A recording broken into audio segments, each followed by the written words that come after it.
barangkali jangan ngelihat juga beritanya, ada seorang anak SMP bikin konten live konten gitu, terus kan dikasih gift itu kan ya. Dan salah satu challenge-nya dia men-challenge dirinya sendiri, bukan atas permintaan dari penontonnya. Dia men-challenge dirinya, kalau ada yang nge-gift nilainya sekian gitu ya, saya nggak tahu pastinya, tapi dia bikin challenge, kalau ada yang ngasih saya gift nilainya sekian ya saya lompat. Jadi dia bikin live itu di pinggir bendungan, dam gitu, adalah pas arusnya itu deras ya. Dan ternyata betul ada yang nge-gift, dia lompat. Sampai sekarang belum ditemukan, hari ke-7. Bayangin, cuman gara-gara dikasih gift, yang dia jadikan konten apa? Nyawanya. Kebayang zaman sekarang ya.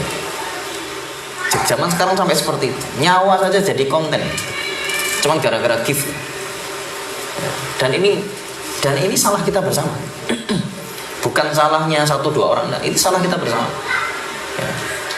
Kita hari ini terlalu menjadikan apresiasi orang sebagai tujuan ya. Kita menjadikan apresiasi orang sebagai tujuan ya. Maka teman-teman yang dirahmati Allah, para jamaah sekalian ya, buat panjenengan yang main sosial media ya, boleh jangan main sosial media, tapi jangan sekali-sekali jadikan apresiasi orang sebagai tujuan. Tulis tinggal gitu aja, ngepost tinggal, sudah. Bikin status atau nge-share sesuatu yang baik tinggal, nggak usah kemudian nanti dipantengin like-nya berapa, komentarnya berapa ya. Nggak usah gitu. Dan itu yang saya lakukan sampai hari ini. Saya kalau nulis tak tinggal, sekarang mau arti like enggak, terserah lah ya. Nggak ada urusan dengan itu. Tugas kita adalah share kebaikan, selesai. Kayak nge-live gini nih, saya juga nggak ngeliat tuh, terserah ya. Pokoknya kalau ada yang nonton ya wis, ora ya wis, itu karena permintaan teman-teman online aja. Saya sebenarnya termasuk yang nggak suka begini ya. Saya termasuk sebenarnya yang ikut fatwa guru saya. Sebenarnya guru saya itu pernah ngomong, naik ngaji nggak usah di live, kata beliau. Kenapa Ustadz? Saya nanya. Nanti yang tidak datang semakin punya alasan untuk tidak datang. Sebab nopo? Orang sah melaku iso ngaji kok. Dan saya sebenarnya lebih menghormati yang datang daripada yang tidak datang. Karena panjenengan sudah ada upaya. Tapi karena permintaan dari teman-teman, daripada saya nanti tidak ada fitnah dan lain sebagainya wis. Jadi kawan-kawan yang dirahmati Allah, para jamaah sekalian, kebaikan itu bukan untuk mencari ridhonya makhluk. Bukan untuk mencari ridhonya makhluk, tapi untuk mencari ridhonya Allah. Dan itu yang menenangkan hati. Maka para jamaah sekalian, fokus pada cari ridhonya Allah. Itu yang akan membuat kita jadi lebih nyaman. Yang kedua,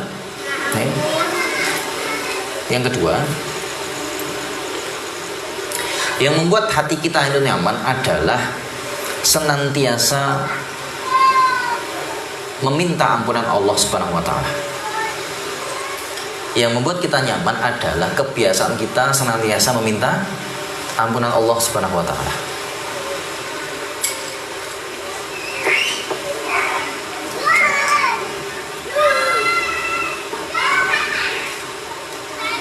Karena begini, para jamaah sekalian yang Allah, gini. Ampunan Allah itu, catat dulu gini. Pahami ini dulu dan jadikan ini sebagai prinsip hidup. Bahwa ampunan Allah itu lebih kita butuhkan daripada nafas untuk kita hidup. Ampunan Allah itu jauh lebih kita butuhkan daripada kebutuhan kita terhadap nafas untuk hidup. Kenapa bisa begitu? Gini, saya jelaskan. Kita nafas itu untuk bisa hidup. Jenengan dikasih nafas itu untuk bisa hidup. Pertanyaannya adalah, hidup kita itu selamanya atau tidak? Tidak selamanya. Berarti kita hanya butuh nafas sampai mati. Tok. Tapi ampunan Allah itu kita butuhkan kapan? Selamanya. Baik ketika hidup maupun mati. Baik hidup maupun mati. Makanya ampunan Allah itu lebih kita butuhkan daripada nafas. Itu yang pertama. Yang kedua, kenapa kok kita lebih butuh ampunannya Allah daripada nafas? Para jamaah sekalian nanti Allah, andai di dalam keadaan sakaratul maut kita dikasih pilihan. Pilihannya multiple choice, A dan B. A, kamu dikasih nafas lagi terus hidup. B, Anda dikasih nafas lagi terus hidup. Ya, dalam keadaan kita tidak tahu nih, apakah kemudian kita dapat ampunannya Allah atau tidak. Atau pilihan B, mati dalam keadaan dikasih ampunan. Okay. Saya yakin kalau dalam hati kita ada iman, kita masih akan pilih yang nomor 2. Kenapa kok kita pilih nomor 2? Kayak rampung urusan, terjamin masuk surga. Nah iyalah, daripada hidup tidak jelas, surga nerakanya tidak jelas gini. Kalau kita benar-benar ada pilihan di depan mata kita nih hari ini, dikasih nafas yang banyak untuk meneruskan hidup, dalam keadaan kita tidak tahu nih akhirnya kemana, atau jelas-jelas dapat ampunannya Allah tapi mati. Kalau orang beriman, dia akan milih yang nomor 2. Karena bagi dia hidup di akhirat jauh lebih lama, lebih panjang, lebih kekal abadi, jelas ketemu Allah dan Rasulnya, selesai. Karena ampunan Allah itu tiket untuk kita masuk surga dan nyaman hidupnya, Bu. Ya. Nyaman hidup itu dimulai dari ampunannya Allah. Maka orang kalau dalam hatinya tidak nyaman, pasti ada sesuatu yang tidak beres antara dia dengan Allah Subhanahu wa Ta'ala. Pasti. Saya kasih contoh gampang beginilah. Kalau ada orang yang duduk di tempat ini kok tidak nyaman hatinya, biasanya mergo ono musuh sing lugu ning gini juga. Ya, biasanya gitu. Bahkan ketika dia naik ke tangga itu dia ndelok ya. Wonge lewat nanti. Ya, sing kiwa apa sing tengen ya. Ya, dia di depan atau di belakang. Bahkan ketika nanti di parkiran pun pasti golek alasan loh. Ben jikuk motornya ora barengan. Gitu. Orang tidak nyaman duduk di masjid bukan karena masjidnya tidak nyaman. Wong banyak masjid itu yang ada AC-nya. Banyak masjid yang kemudian karpetnya juga bagus. Banyak masjid yang wangi. Ada orang yang tidak nyaman datang ke masjid bukan karena masjidnya yang kurang bagus, tapi karena dia mendapati ada musuhnya di tempat itu. Orang pulang ke rumah kadang tidak nyaman pulang ke rumah bukan karena rumahnya tidak ada kamarnya. Rumahnya kamarnya banyak, fasilitasnya komplit, kasurnya ya empuk, tapi dia tidak nyaman pulang ke rumah karena ada orang yang membuatnya tidak nyaman, yang bermasalah dengan dirinya. Sama, Bu. Kalau hidup kita tidak nyaman, berarti karena ada yang tidak beres antara kita dengan Allah Subhanahu wa Ta'ala.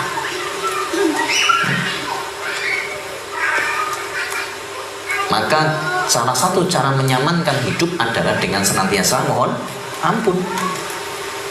Dan mohon ampun itu kita butuhkan sampai kapanpun. Bahkan tidak cuma hidup, mati loh butuh ampun. Maka ketika panjenengan kita semuanya nanti ya, meninggal, doa yang disebutkan untuk mayit itu apa? Allahumma firlahu warhamhu wa'afi wa'fu'anhu. Artinya apa itu? Intinya mintakan ampun. Saking butuhnya kita dengan ampunannya Allah Subhanahu wa Ta'ala, sampai kita minta tolong orang lain untuk mendoakan kita. Makanya kenapa kok kula panjenengan itu disuruh berbuat baik sama orang lain? Kenapa kita disuruh berbuat baik sama orang lain? Ben wong liya itu kelingan dengan kebaikan kita dan terus kemudian menghadiahkan kita doa. Sebab belum tentu kita ini doanya diterima oleh Allah Subhanahu wa Ta'ala. Syukur-syukur sapa ngerti doanya orang lain itu yang diterima oleh Allah. Maka kenapa kita hidup terus berbuat baik sama orang lain? Supaya orang lain itu ingat kebaikan kita, terus mereka mau menghadiahkan doanya untuk kita, dan siapa tahu doa mereka yang nanti diijabah. Makanya tadi wong urip kok ora pengen Tumindak apik sama wong liya. Ya ndak butuh dia berarti sama ampunannya Allah Subhanahu wa taala. Dia ndak butuh doanya orang lain, berarti sombong dia. Maka kenapa kita disuruh berbuat baik sama orang lain? Ya itu. Kita berharap doanya mereka. Ben engko nek pas mati ono sing layak. Terus dongaki Allah maghfir lahu warhamhu wa'afi wa'fu anhu. Ya Allah, moga-moga si mayit ini diampuni dosanya, berikan rahmat ya Rabb, kasih sayang. Jadi ketika panjenengan berteman, kumpul serawung dengan orang lain, secara tidak langsung kita sebenarnya sedang berinvestasi. Yuk, Mbak, engko nek aku mati dongakno aku ya, Mbak. Mintakan saya ampunan. Itu sebenarnya yang kita mau sampaikan kepada kawan-kawan kita yang hari ini kita berbuat baik kepada mereka. Jadi kalau orang Islam itu pengen hatinya nyaman, tenang, berbuat baik ke orang lain, bukan semata-mata pengen diberikan ucapan terima kasih, dibalas kemudian kebaikannya, bukan. Tapi harapan terakhirnya adalah supaya doanya sampai kepada kita ketika nanti kita meninggal. Dan itu yang kita harapkan. Dan itulah hal yang paling membuat kita nyaman nanti di akhir hayat, ya, sampai di alam kubur, ya. Termasuk kemudian yang paling diharapkan dari seorang dari orang tua, ya, kepada anaknya ketika orang tuanya sudah meninggal, apa? Doa ampunannya anak. Dan banyak nanti orang tua yang terkejut kemudian dia yaumul hisab, ya, ketika mendapati catatan amalnya kemudian ternyata menggunung dengan banyak kebaikan. Si mayit bertanya, kemudian si fulan bertanya kepada malaikat, ini dari mana? Ini bukan amalan saya, ya. Maka kemudian para malaikat menjawab, sesungguhnya ini adalah wasilah istighfarnya anakmu. Maka Bu, kalau panjenengan kudu nuturi bocah, anak kudu wasiat kepada anak. Amun wasiat lemah ibu sing kono ya lingku jogonen. Bukan itu. Ya, sapi nih Bu, ojo didol yoli. Bukan itu. Wasiat yang terpenting yang panjenengan harus kemudian ulang-ulang kepada anak panjenengan, kepada anak kita semuanya adalah, Nduk, Mas, engko nek bapak ibu wis rono, jaluke ngapura bapak ibu. Setiap sholatmu, setiap waktu. Maka cukup disebut anak durhaka itu kalau setelah selesai sholat dia lupa mendoakan orang tuanya, sudah bisa disebut anak durhaka itu. Karena itu yang cuma tinggal itu yang diharapkan dari orang tua kita sudah tidak ada. Orang tua kita tidak butuh dikirimi mobil, deposito, tidak butuh. Tidak ada. Orang tua kita sudah tidak lagi butuh dikirimi makanan-makanan enak. Orang tua kita di alam kubur tidak lagi butuh dari semua prestasi kita, tidak. Ya. Orang tua kita butuh dari kita ketika sudah meninggal nantinya adalah doa dan dimintakan ampunan. Kalau ampunan saja bisa membuat orang yang sudah mati nyaman, apalagi orang yang hidup. Maka orang yang hidup itu butuh ampunan Allah Subhanahu wa taala. Bayangkan begini, Bu. Jenengan cekcok sama suami. Kalau jenengan punya masalah dengan suami, ya, poinnya besar kecilnya masalah atau suami panjenengan ngapura panjenengan. Poinnya yang paling penting, besar kecilnya masalah atau permintaan atau pemberian maaf dari suami. Pemberian maaf. Mau masalahnya sebesar apapun. Mau masalahnya sebesar apapun. Kalau suami mengatakan, "Wis, Bu, mi wis abah rido wis tak sepuro." Rampung. Meskipun masalahnya besar. Tapi kalau masalahnya kecil, remeh, guru-guru anduk salah ndeleh gitu. Misalnya guru-guru anduk salah ndeleh, ya. Atau kemudian misalnya suami panjenengan ngelihat, ya, cucian belum disetrika misalnya, sepele, ya. Tapi kalau masalah yang sepele itu menjadikan suami antum, suami panjenengan, ya, tidak memberikan maafnya, itu masalah jadi berat. Jadi kadang-kadang problem rumah tangga itu bukan masalah besar kecilnya masalah. Kadang-kadang bukan masalah itu. Yang menjadikan rumah tangga itu problem adalah kapan kemudian ridho dari suami itu turun. Ya. Maka siapapun yang sekarang sedang bermasalah dengan suaminya, gitu ya. Maka kalau panjenengan pengen nyaman hati, ya, hal yang panjenengan perlu upayakan pertama adalah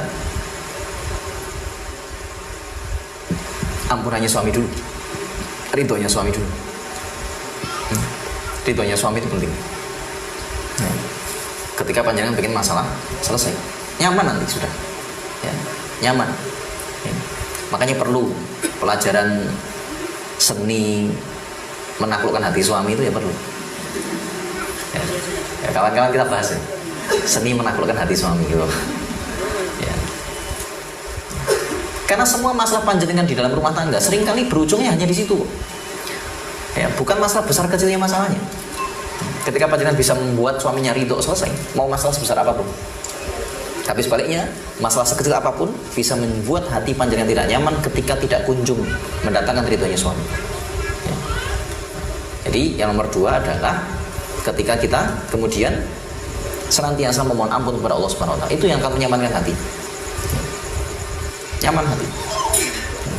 Dan inilah yang membuat kemudian kenapa Allah Subhanahu wa taala ketika Nabi Adam alaihissalam turun, ya, doa yang pertama kali diajarkan oleh Allah kepada manusia, itu doa apa, Bu?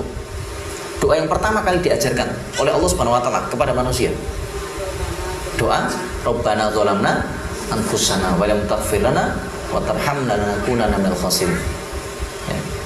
Itu doa Allah sendiri yang langsung mengajarkan di surah Al-Baqarah ayat ke-37. Ya. Surah Al-Baqarah ayat ke-37. Fatalaqa Adamu min rabbih kalimatin. Ya, fatalaqa alaihi. Dan Allah itu mengajarkan beberapa kalimat kepada Nabi Adam. Ya. Supaya apa? Fatalaqa alaihi. Dan dia pun kemudian menerima, Allah pun menerima tobat. Dan kalimatnya nanti dijelaskan di surah Al-A'raf ayat ke-23. Ya, yang itu tadi doa yang dibaca tadi. Qala rabbana dzalamna anfusana wa illam taghfir lana wa tarhamna lanakunanna minal khasirin. Ya. Allah tuh sampai ngajarkan loh, Bu, redaksinya. Sampai diajarkan redaksinya. Kalimat-kalimatnya sampai diajarkan oleh Allah Subhanahu wa taala. Kenapa loh? Saking Allah tuh paham. Ya. Bahwa segala macam kesalahannya manusia itulah yang bikin manusia itu tidak nyaman hatinya, gelisah. Maka nek kamu pengen gelisahmu hilang, ya, hal yang pertama perlu dilakukan adalah minta ampun kepada Allah dulu. Dan itu yang dibiasakan oleh Rasulullah SAW. Maka kenapa Rasulullah itu senantiasa beristighfar minimal 100 kali sehari.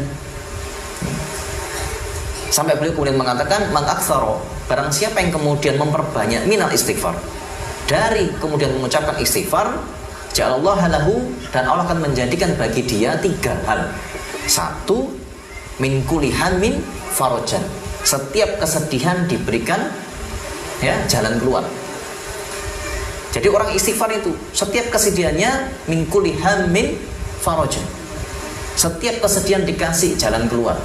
Wa min kulli dhikin, dan setiap kali kesulitan, kesempitan dikasih apa? Makhrajan, kelapangan. Setiap kali kesempitan dikasih lapang. Dan kemudian Allah berikan wa razaqahu min haitsu la yahtasib, dan diberikan rizki dari arah yang tidak disangka-sangka. Lihat 3, 2 diantaranya adalah jalan keluar dari sempit dan kesedihan. Saking pentingnya urusan hati, ketika seorang manusia beristighfar, ya, rizki itu dikasih yang paling terakhir. 2 pertamanya apa? Urusan hatinya dulu, sempitnya dan sedihnya dilapangkan dulu. Sebab kadang-kadang yang bikin sempit rizki ini, nek pikirannya cepet, hati ini sempit. Ketika hatinya sempit, rezekinya sulit. Ketika hatinya lapang, rizkinya datang. Maka panjenengan nek pengen rizkinya akeh, Bu, kathah. Hilangkan dulu perasaan-perasaan sempit dalam hati. Maka doa bebas hutang niku salah satu kali redaksi napa? Allahumma inni a'udzubika minal hammi wal hazan. Ya Allah, aku berlindung kepadamu dari sifat sedih dan bingung. Kebingungan dan kesedihan. Sebab wong nek nyaur utang itu, bingung dan sedih, wis kangelan nyaur utang, wis bingung sih kok. Dia kan sedih, dia sedih dengan itu. Maka sebelum nyaur utang, ya, kita minta apa? Berlindung dulu dari sifat bingung dan sedih. Supaya supaya pikiran itu kreatif. Pikiran itu kemudian dikasih ide-ide brilian, ya, dikasih jalan keluar, inspiring gitu ya, terinspirasi ini itu sebagainya, ya, delok sesuatu jadi ide bisnis, jadi jualan, delok konco iso didol iki kira-kira gitu lah. Ya. Maksudnya dijual keahliannya gitu loh. Ya, lo siapa tahu teman kita punya keahlian dan kita barangkali mungkin selama ini nggak ngerti bahwa dia itu punya keahlian yang bisa jadi duit. Begitu Allah kasih inspirasi, wah, koncoku belakang kira-kira iso didol iki skile. Ya. Jak kerja sama yuk, ya.